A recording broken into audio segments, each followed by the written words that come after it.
Well, let's start off with just this, bring this down to reality. We're in war, or not we, but Russia is fighting Ukraine. There's a war. Um, Both sides employ psychological operations. That's just a reality of war. We have psychological operation battalions, and the other term for psychological operations is propaganda.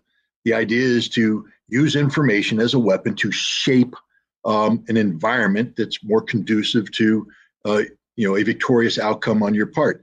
It's clear that the Ukrainians know that they are at a military disadvantage. Um, there is a belief that Russia's president Vladimir Putin is vulnerable to a domestic backlash that could be generated by one of two things: one, military defeat, excessive casualties, and two, economic sanctions. This has been a gross miscalculation on the part of whoever came up with this idea, because Putin is stronger today, more popular today than he was when the war started. The economic sanctions have backfired. The ruble hasn't collapsed. It's very strong right now. The Russian stock market is alive and well and vibrant. And it appears that Europe's the one taking the big hit economically, and the United States less so, but still, I mean, gone shopping recently, you understand what's happened to prices here in the United States. But this propaganda was designed to undermine Russian confidence. And because, it doesn't matter, lying to America and lying to Europe doesn't do you any good if you're a Ukrainian. I mean, yeah, you get the cheerleaders. Rachel Maddow and company can sit there and talk about, 13 brave Ukrainian soldiers who never existed, giving a middle finger to a ship that never threatened them, how they changed the outcome of the war. It was 83 Marines who surrendered rather than die. And they were treated well, by the way. We can talk about the ghost of Kiev, flying around, this wonderful pilot, a modern day version of Baron von Richthofen, shooting down everything that flew against him. Total fiction, didn't happen. We can talk about Zelensky's statement. I don't need a ride, I need ammunition. He never said it. He didn't, it was simply put out there by an unnamed U.S. intelligence official from the U.S. Embassy in Kiev. So this is all part of this psychological operation, which is normal, fine. Where it becomes a problem is when you seek to deny criminal activity done by your forces and shift blame onto others. Now it's no longer simply psychological warfare. You're talking about covering up a crime, and that's a war crime. That's a violation of international humanitarian law. And we have a situation we've heard the Ukrainians talk about, the Russians doing this, the Russians doing that. In fact, all the evidence that comes out of Ukraine, however, is the Ukrainians doing that. They seem to be very proud of their ability to post on social media the rapes, abuse, and murders of Russian soldiers and innocent Ukrainian civilians, especially Russian-speaking civilians.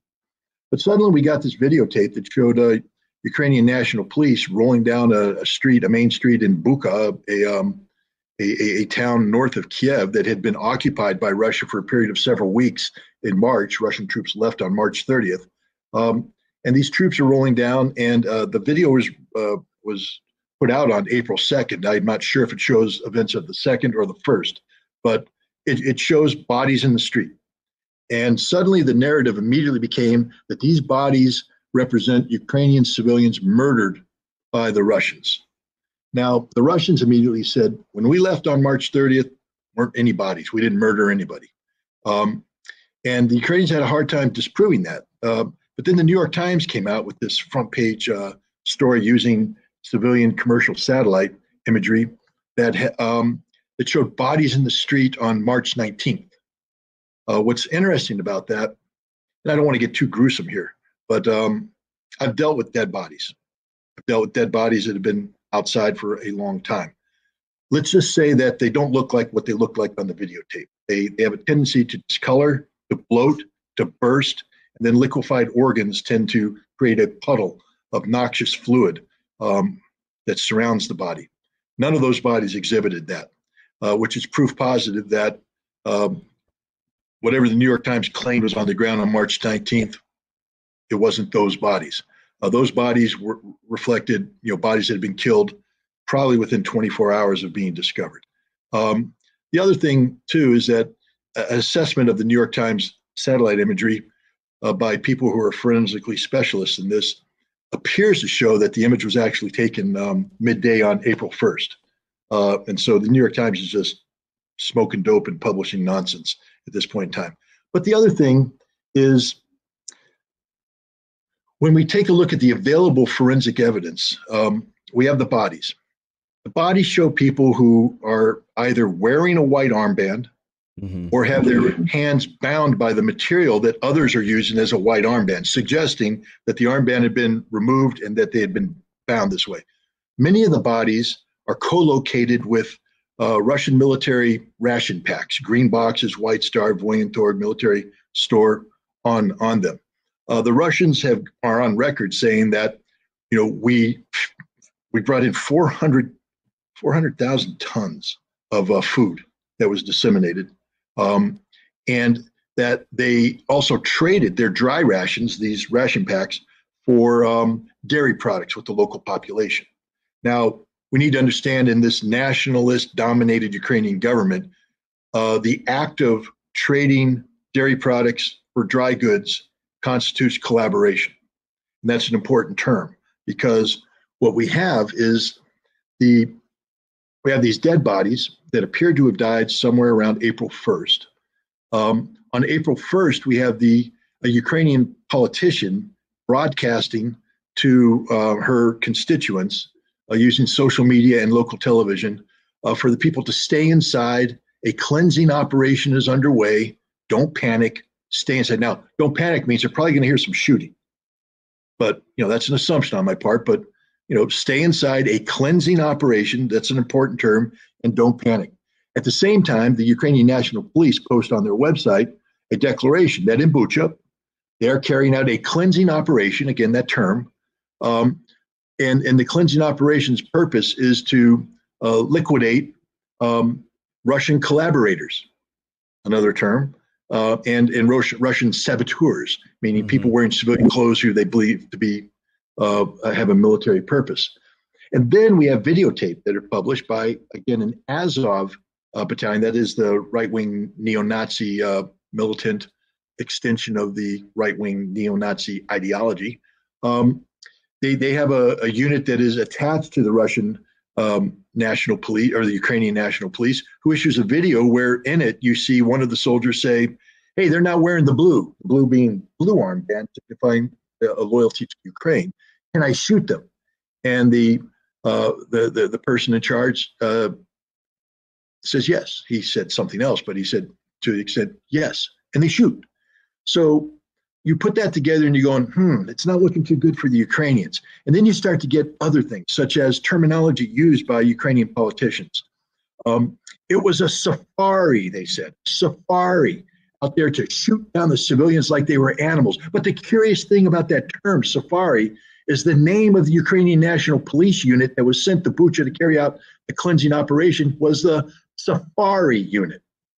It's just curious that they use that term there. Now we have some other evidence that's come out. The Germans have published these or released these audio tapes of alleged radio intercepts. Now, I've done this for a living, intercepted communications and radio communication. Most radios are push to talk. So if you and I are talking, I have to push. When I push, you can't talk. You're on receive mode only. And I speak, and when I'm done, I usually say over. That means over to you. I let go. You pick up, push to talk, speak back. But the conversations that are released by the Germans have people talking over each other in the clear. So right off the bat, it's not push to talk, which means it's not a military tactical radio, which means it's probably a cell phone. And so they're involved in a cell because, if you and I are on the cell phone, we can talk over each other. And if someone's recording that call, that's how it's going to come out. So it's a cell phone, which means it's not the Russians, because the Russians lined up all their soldiers before they went into Ukraine and removed all personal electronic devices, because operational security dictates you don't give the enemy any notice of where you are. So you don't use a cell phone to call home to mom, so the enemy can geolocate that and put artillery around on you. So the Russians don't have cell phones; they're not using cell phones. And also, I've had the dogs. I warned you about. I've had linguists who are better than me listen to the tape, and a Ukrainian speaking Russian is different than a Russian speaking Russian. And this individual said clearly, these are Ukrainians speaking Russian. So what we have here, again, is an effort by the Ukrainian government to create an image that has the Russians committing a crime that they know they committed. That's just the reality of the situation. We need an independent, professional investigation of this crime. I will withhold final judgment until that is done.